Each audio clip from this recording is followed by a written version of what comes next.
श्री साईनाथाय नमः।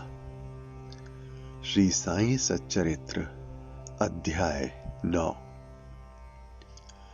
इस अध्याय में विदा होते समय बाबा की आज्ञा का पालन और अवज्ञा करने के परिणामों के कुछ उदाहरण, भिक्षावृत्ति और उसकी आवश्यकता तथा भक्तों के कुछ अनुभवों का वर्णन होगा।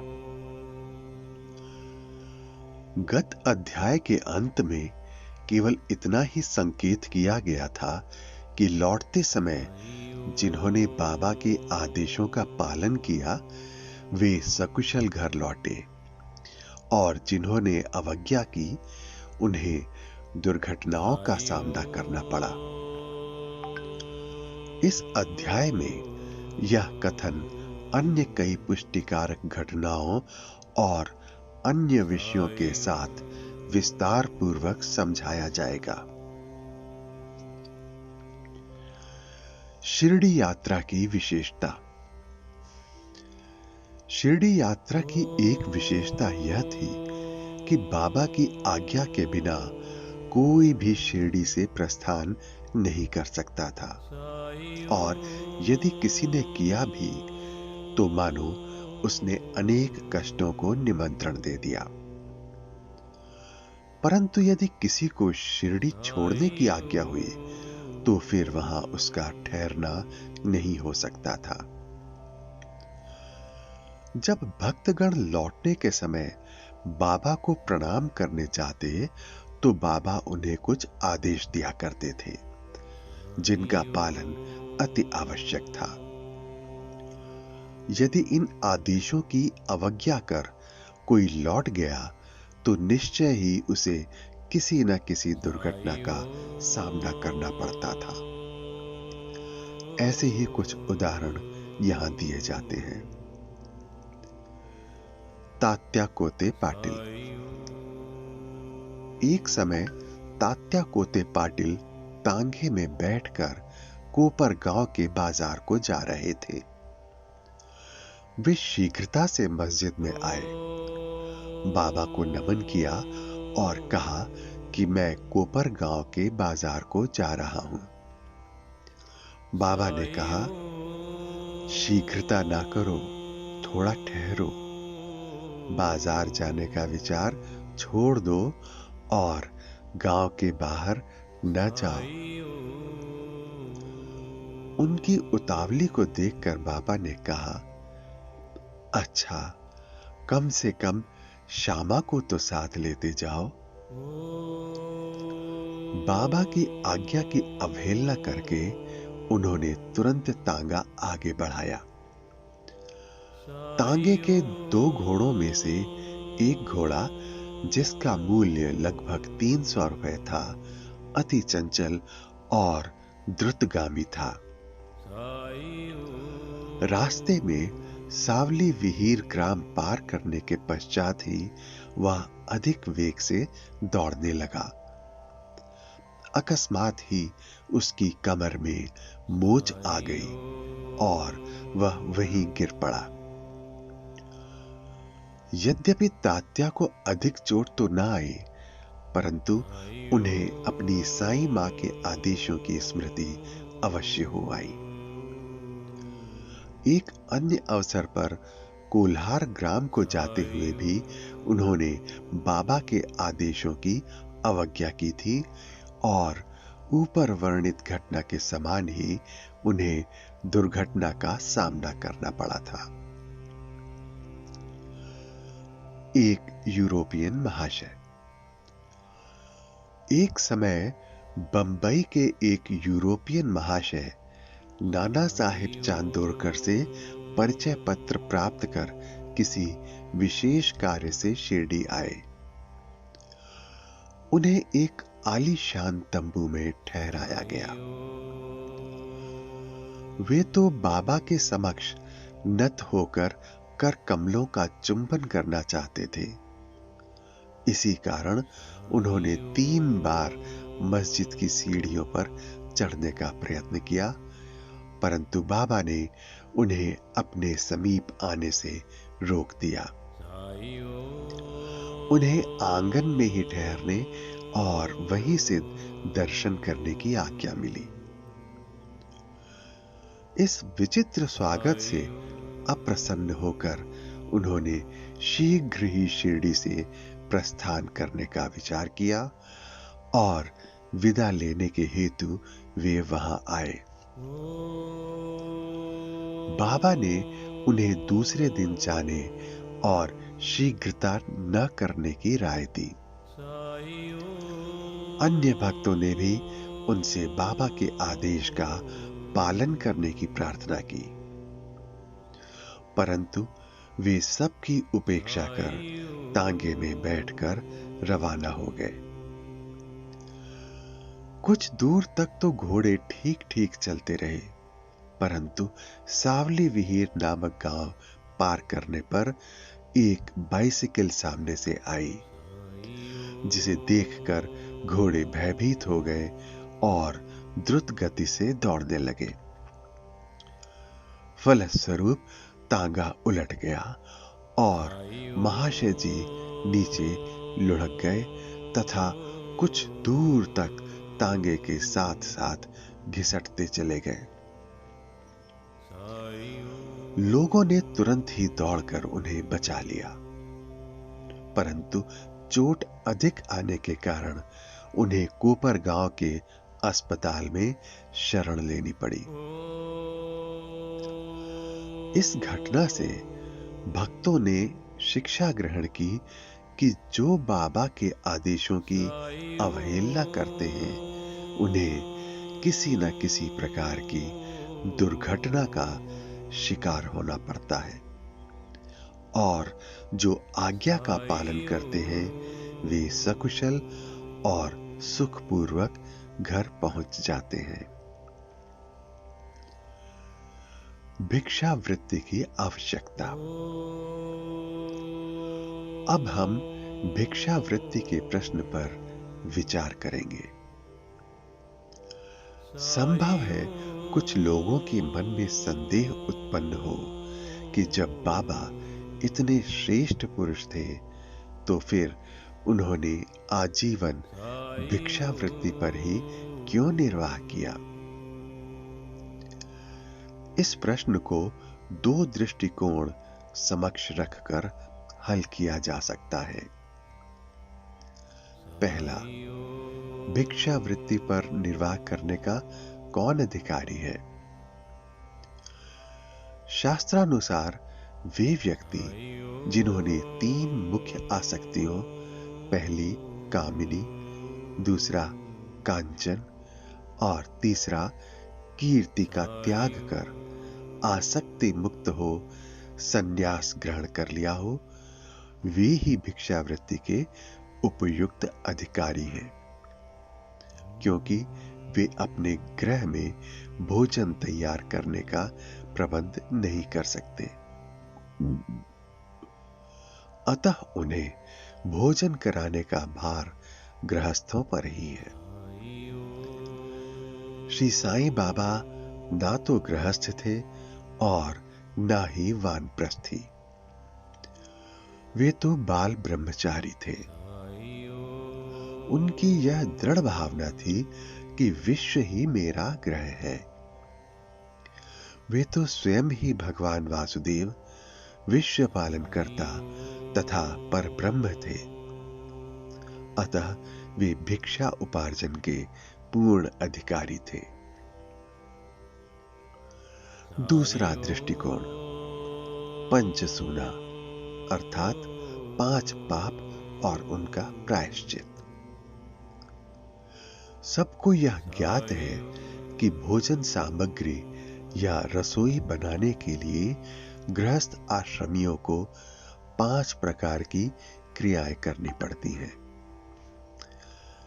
पहला कंडड़ी अर्थात पीसना, दूसरा पेषणी अर्थात दलना, तीसरा उदकुंभी अर्थात बर्तन मलना, चौथा मार्जनी अर्थात मांजना और धोना, तथा 5वां चूली अर्थात चूल्हा सुलगाना। इन क्रियाओं के परिणाम स्वरूप अनेक कीटाणुओं और जीवों का नाश होता है और इस प्रकार गृहस्थाश्रमियों को पाप लगता है। इन पापों के प्रायश्चित स्वरूप शास्त्रों ने 5 प्रकार के यज्ञ करने की आज्ञा दी है, अर्थात पहला ब्रह्म यज्ञ अर्थात वेदाध्ययन, ब्रह्म को अर्पण करना या वेद का अध्ययन करना।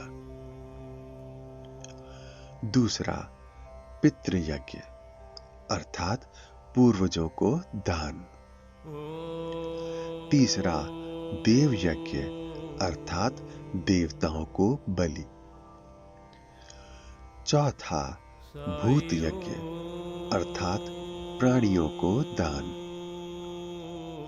तथा पांचवा मनुष्य अर्थात अतिथि यज्ञ, मनुष्यों अर्थात अतिथियों को दान।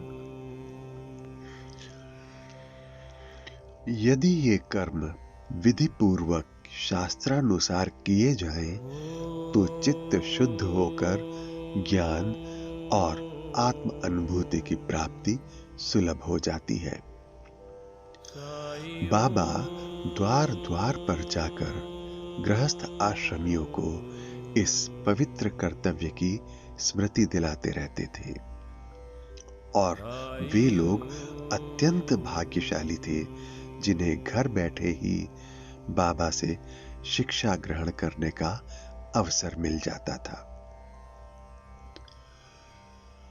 भक्तों के अनुभव।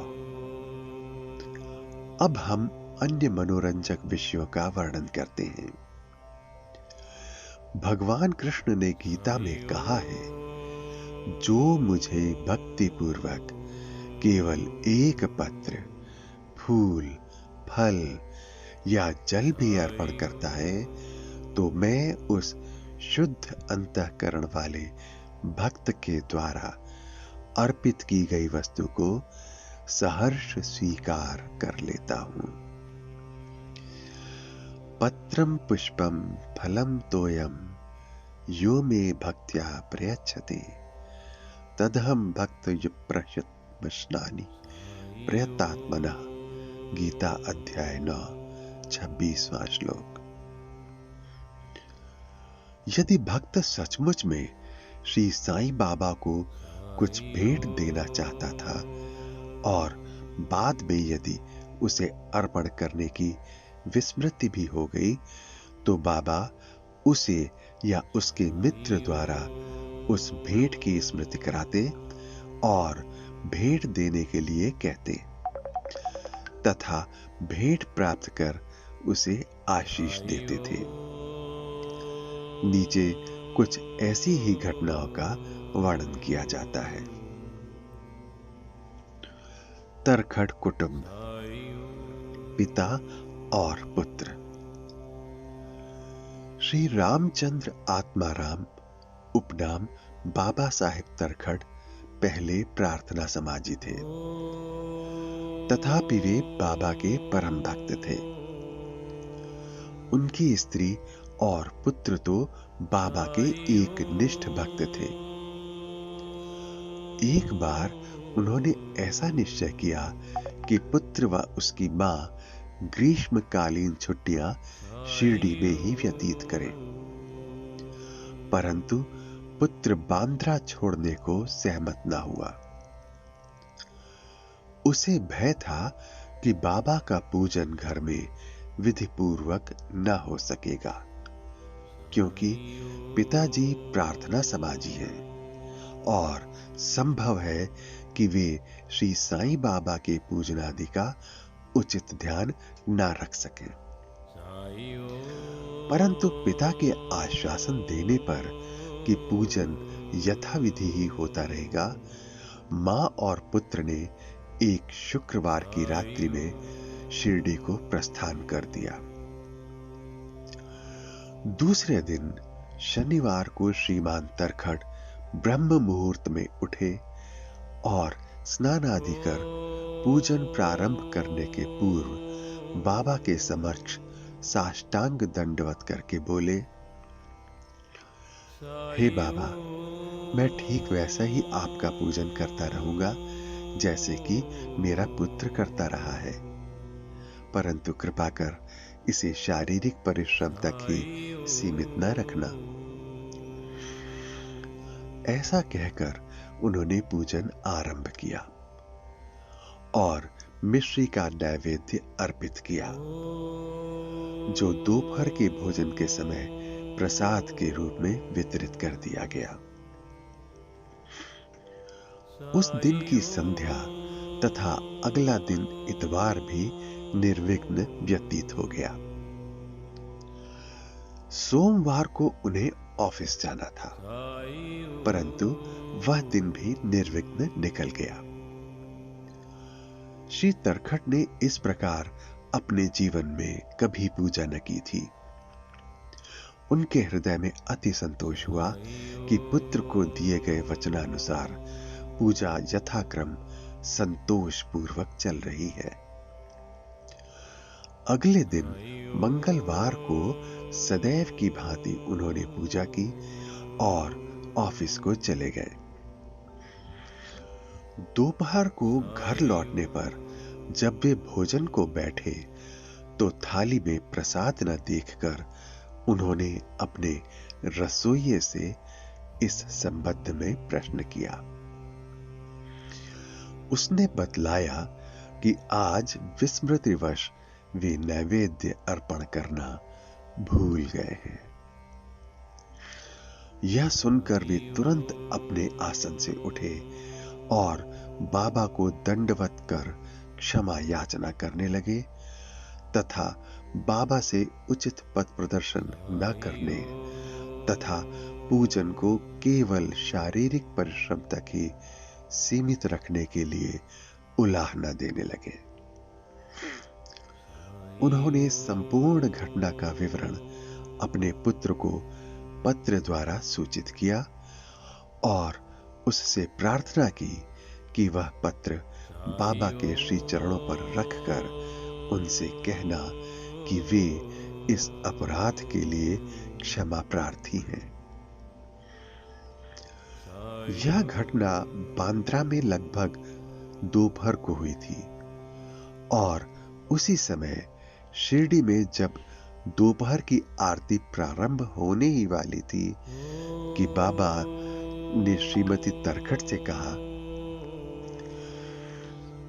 मां, मैं कुछ भोजन पाने के विचार से तुम्हारे घर बांद्रा गया था।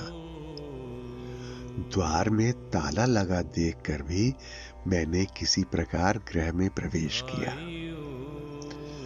परंतु वहां देखा कि भाऊ मेरे लिए कुछ भी खाने को नहीं रख गए हैं, अतः मैं भूखा ही लौट आया हूं। किसी को भी बाबा के वचनों का अभिप्राय समझ में नहीं आया, परंतु उनका पुत्र जो समीप ही खड़ा था सब कुछ समझ गया कि बांद्रा में पूजन में कुछ तो त्रुटि हो गई है।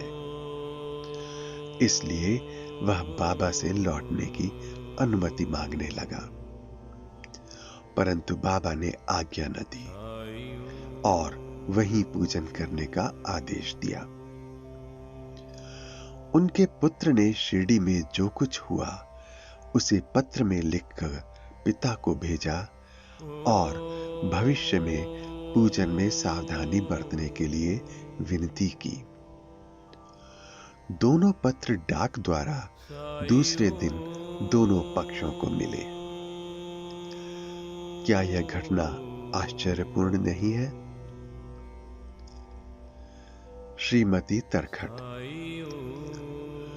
एक समय श्रीमती तरखट ने 3 वस्तुएं अर्थात भरित, जो कि भुर्ता यानी मसाला मिश्रित भुना हुआ बैंगन और दही है, तथा काचार्या बैंगन के गोल टुकड़े जो कि घी में तले हुए होते हैं, और पेड़ा अर्थात मिठाई बाबा के लिए भेजी।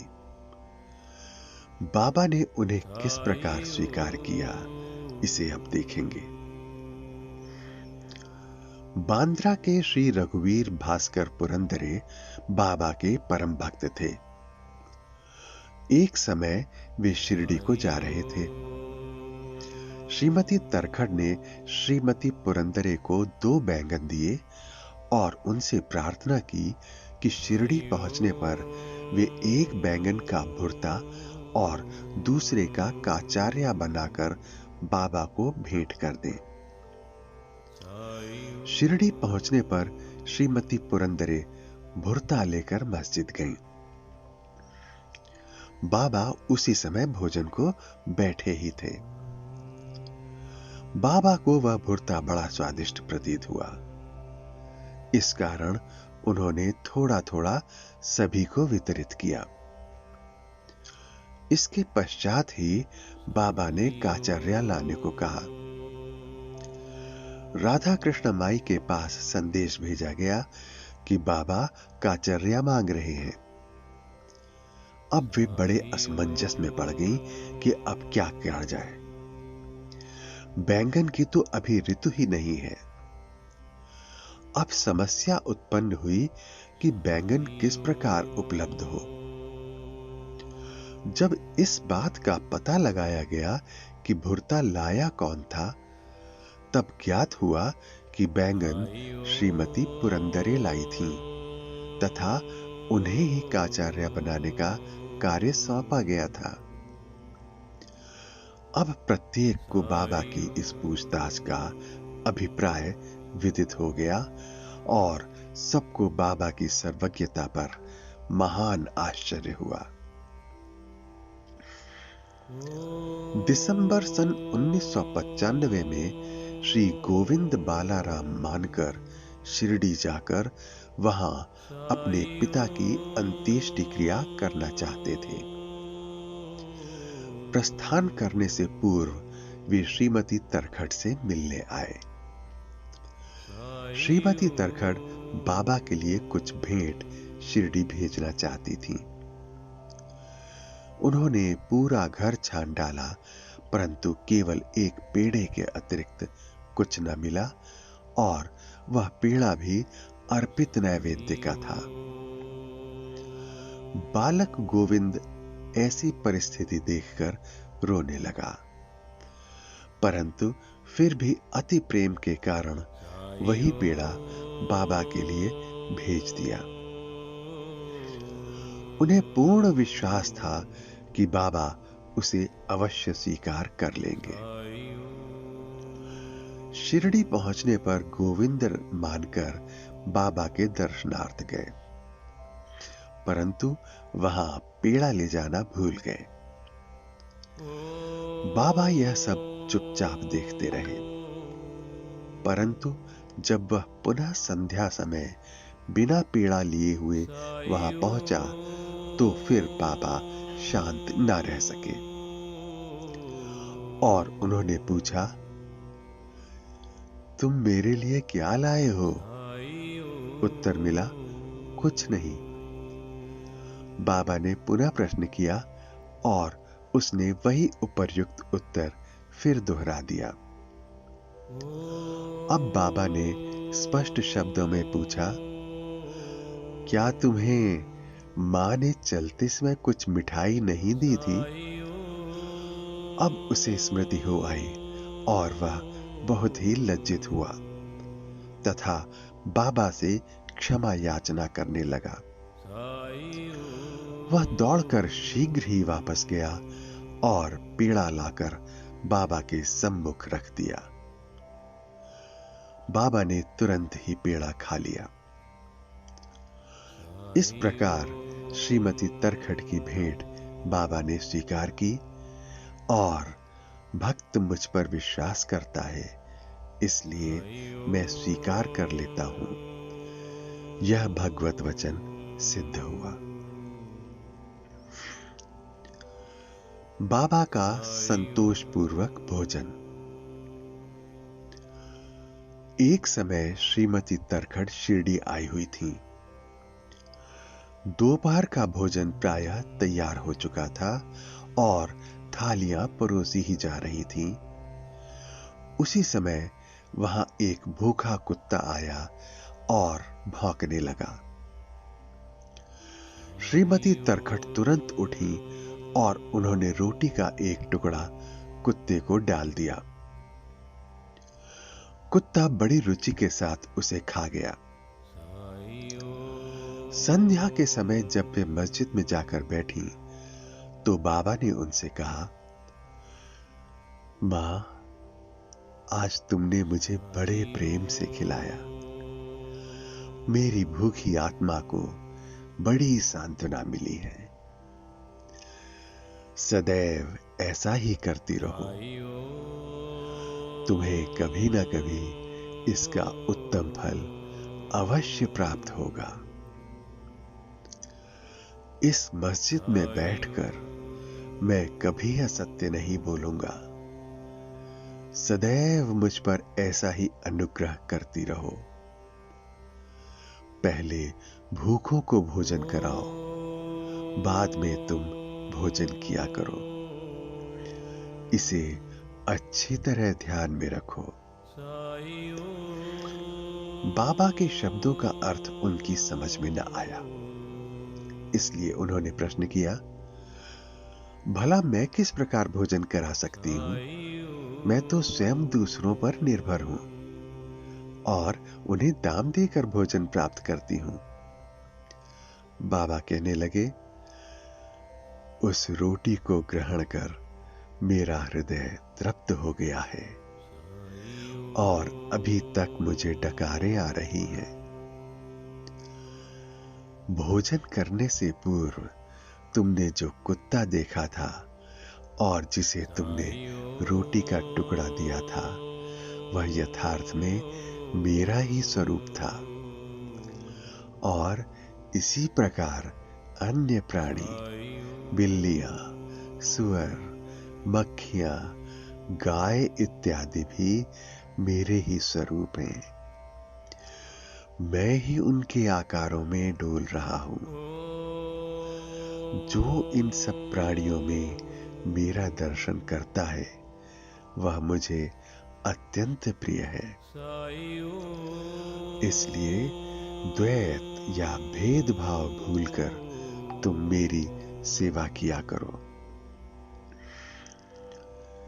इस अमृत तुल्य उपदेश को ग्रहण कर वे द्रवित हो गईं और उनकी आंखों से अश्रुधारा बहने लगी। गला रुंध गया और उनके हर्ष का पारावार न रहा। शिक्षा। समस्त प्राणियों में ईश्वर दर्शन करो। यही इस अध्याय की शिक्षा है। उपनिषद, गीता और भागवत का यही उपदेश है कि ईशावास्यमिदं सर्वम। सब प्राणियों में ईश्वर का ही वास है, इसका प्रत्यक्ष अनुभव करो। अध्याय के अंत में बतलाई गई घटना तथा अन्य अनेक घटनाएं जिनका लिखना अभी शेष है, स्वयं बाबा ने प्रत्यक्ष उदाहरण प्रस्तुत कर दिखाया कि किस प्रकार उपनिषदों की शिक्षा को आचरण में लाना चाहिए। इस प्रकार श्री साईं बाबा शास्त्र ग्रंथों की शिक्षा दिया करते थे। श्री सद्गुरु साईनाथार्पणमस्तु। शुभम भवतु।